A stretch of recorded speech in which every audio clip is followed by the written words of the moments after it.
लाडक्या बहिणीचं 2.5 लाखापेक्षा जास्त उत्पन्न असेल तर ती पात्रतेच्या निकषामध्ये बसत नाही, किंवा तिच्याकडं फोर व्हीलर असेल तरीसुद्धा ती पात्रतेच्या निकषामध्ये बसत नाही.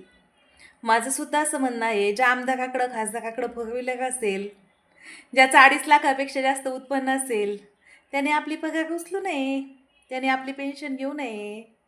कारण त्याचाही शासकीय तिजोरीवरती बोजा होतोच की. लाडक्या बहिणीचा एकटीचाच बोजा होतो का? निवडून येईपर्यंत बोलले आम्ही तुम्हाला 2100 रुपये महिना देऊ, आणि सगळ्या लाडक्या बहिणींचे मतं घेतले, आणि आता तिच्या 1500 रुपयाचा बोजा होतं का? निवडून येईपर्यंत पात्रतेचे निकष लावले नाही, सरसकट पैसे दिले, आणि आता पात्रतेचे निकष लावता का? वागे वाचोराच्या उलट्या बोंबा. तुम्ही तरी कशाला घेता मग एवढ्याल्या पगारी? जर एक व्यक्ती 3दा निवडून आला ना, तर 3 पदाच्या 3 पेन्शन उचलते. तुमचा नाही का शासकीय तिजोरीवरती बोजा होत?